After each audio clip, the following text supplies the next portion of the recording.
Yes, ayé tí ń parí lọ báyìí. Coronavirus ló ń lo ìjọba yìí lọ́wọ́. Ẹ dín owó epo petrol. Ẹ dín owó epo petrol. Wọ́n ò gbọ́. Coronavirus dé, wọ́n dín owó epo petrol. Ẹ jẹ́ ká wà ní ìgbélé fún orílẹ̀-èdè wa Nàìjíríà ká gba àwẹ̀ fún. Wọ́n ò gbọ́. Coronavirus dé, a wà ní ìgbélé. Àwọn ọmọ iléèwé ti wá gbọlúdé pàpàǹdodo. Ó mọ̀ ga o. Ẹ̀bẹ̀ ni mo ṣáà ń bẹ̀ yín ìjọba wa, ẹ jọ̀ọ́. Gbogbo nǹkan lè máa gbọlúdé. Social media ò gbọ́dọ̀ gbọlúdé o. Social media kò gbọ́dọ̀ gbọlúdé o.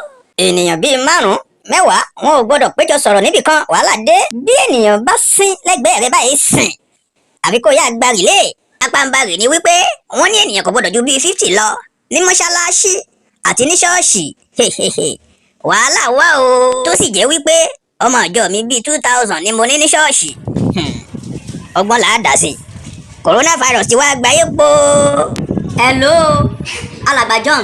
Ẹ kú ijọ́ mẹ́ta family nǹkan. Hello sir, ẹ káàárọ̀ sir. Mo ní ìran yín létí ni pé ṣé ẹ gbàgbé ìsìn Sunday ọ̀la. Hello pastor, ẹ wo mi ò nílé wá. Ṣẹ́yìn kò gbọ́ ti coronavirus tó wà ń ta ni. Ti coronavirus tí wọ́n ní èèyàn 50 nìkan lọ́gbọ́dọ̀ máa ṣe ìsìn nínú ṣọ́ọ̀ṣì àbí ti yín kọ́.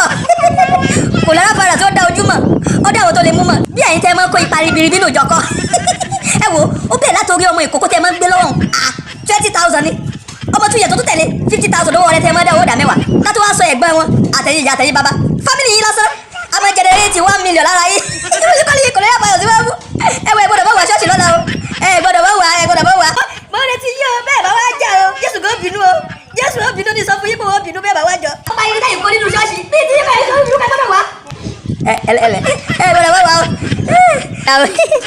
Bóòlù yà sí mi. Bóòlù. Dáadáa ni o. A ní a sọ fún yín pé àánú ò gbàgbé ṣọ́ọ̀ṣì ọ̀la. Ṣé ti ìsìn ọ̀la? Sẹ́yìn ọ̀gbọ́n wípé coronavirus wà ń ta ni. A gbọ́, ṣùgbọ́n àwa náà pẹ̀lú àwọn tí a fi pé 50. So irú ti yín kọ́ làwọn sọ́ọ̀sì. Ẹ̀yẹ ló máa ṣe ìsìn tí yẹn ló máa ṣe nílé. Kí ló dé? Kò sí kankan. Ẹ wo èèyàn 50 péré kí làwọn sọ́ọ̀sì lọ́tẹ̀ yìí. Irú ti yín wá kọ́ ni àwọn. Ṣùgbọ́n àwa náà pẹ̀lú àwọn tí a fi pé 50. Ẹ̀yin bíi 10. Bẹ́ẹ̀ni, ẹ gbàgbé rárá. Ẹ̀yin 10, ọmọ 8, bàbá àtìyàwó. Bẹ́ẹ̀ni, So ká wá 40 kan láti ta. bẹ́ẹ̀ni. Ká wá pé 50. Ẹ bá wulẹ̀ ṣe yọnu. Bíi ti yín kọ́. Ṣé ìtẹ̀ ìbá fẹ́ ṣe ìsìn ti yín? Ẹ dúró lé kẹ́ ẹ máa ṣe ìsìn ti yín. Ṣé ẹ ti gbọ́ ẹ bá wulẹ̀ wá ṣọ́ọ̀ṣì? Kí ló dé? Ẹ bá ṣe ìsìn ti yín lé. Adé ẹ bá ṣe yọnu. Àgbà. Ẹ̀rí nǹkan.